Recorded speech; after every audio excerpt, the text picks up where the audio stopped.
Surrogacy मतलब किसी और का बेबी किसी और की विम में, ठीक है, वुम में, किसी और का बेबी किसी और की कोख यानी वुम में। तो यहाँ पे मैं बोल सकती हूँ कि वो जो वुम है या जो कोख है वो किस चीज की है, वो रेंटल है, ठीक है। कैसी है, रेंट वाली है या किराए वाली है, इसीलिए सरोगेसी मीनिंग क्या होता है आपके, रेंटल वुम।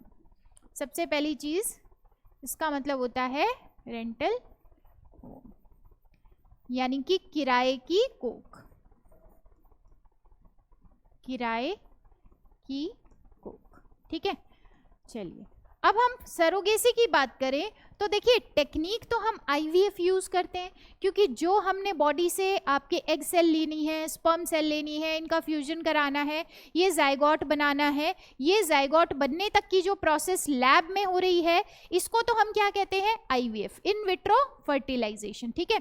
अब किसी भी कारण से अगर ये मदर केपेबल नहीं है इस बेबी को कंसीव करने के लिए, या इसकी बॉडी में डेवलपमेंट वाला काम जो है अगर हम नहीं करा पाए, फॉर एग्जांपल, तो अगर मैं बोल के जा रही हूँ कि इसकी बॉडी के अंदर हम नहीं करा पा रहे, वापस से समझिएगा अगर ये चीज़ आपको कंफ्यूजिंग लग रही है तो यहाँ पे मैंने स्पर्म सेल ली है, यहाँ पे एग सेल ली है, ये मदर की है, ये फादर की है, इनको लैब के अंदर जाइगोट बनवाया है, क्योंकि कोई भी प्रॉब्लम हो गई, यहाँ पे कोई दिक्कत है, यहाँ पे कोई दिक्कत है, कंट्रीब्यूशन में कोई दिक्कत है, कुछ भी दिक्कत की वजह से क्या हो रहा है कि ये काम नेचुरली नहीं हो रहा, कंसीव नहीं कर पा रही मदर, तो मैं ये काम लैब में करा रही हूँ, जाइगोट फॉर्मेशन तक जो है लैब में करा रहे हैं। तो ये काम क्या है, ये प्रोसेस क्या है, आईवीएफ, ठीक है। अब मैं इसके आगे की बात कर रही हूँ कि नॉर्मली क्या होता है, आईवीएफ कराने के बाद ये जाइगोट को इसी की मदर की बॉडी में ट्रांसप्लांट कर दिया जाता है, ठीक है, ट्रांसप्लांट बोल रही हूँ, इम्प्लांट कर दिया जाता है। ये अगर मदर है तो ये जाइगोट बना के इन्हीं की बॉडी में इम्प्लांट कर दिया जाता है।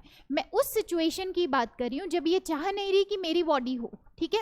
ये नहीं है फ्री इतना कि भाई मेरी बॉडी में ही मैं 9 मंथ तक उस बेबी को कैरी करूं, तो ये एग्रीमेंट करते हैं किसी और के साथ में कि आप हमारे बेबी के लिए रेंटल वुम जो है वो प्रोवाइड कर दो, तो हम क्या करेंगे, आपको पर्टिकुलर इतनी चीजें हैं ये आप कर दो, मतलब तो ये एग्रीमेंट होता है। सरोगेसी क्या होता है, इन दोनों के और एक तीसरी लेडी के बीच में एग्रीमेंट होता है। अब ये एक भी हो सकता है, यहाँ पे सिंगल पेरेंट है तो उसके और सरोगेट के बीच में आपके हो गया एग्रीमेंट, ठीक है। ऐसा नहीं है उसको सरोगेसी नहीं कहेंगे, उसको भी क्या बोलेंगे, सरोगेसी ही बोलेंगे, लेकिन ये क्या होता है, आपके एग्रीमेंट होता है,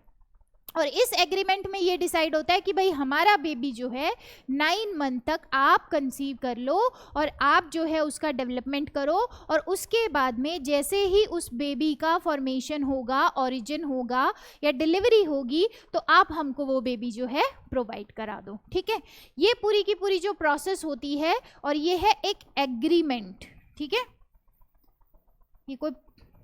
टेक्निक की बात नहीं कर रहे, agreement between parents and surrogate, ठीक है। अब वो पेरेंट्स दोनों भी हो सकते हैं और सिंगल पेरेंट भी हो सकता है, इन दोनों के बीच में होने वाला एग्रीमेंट क्या कहलाता है, सरोगेसी कहलाता है।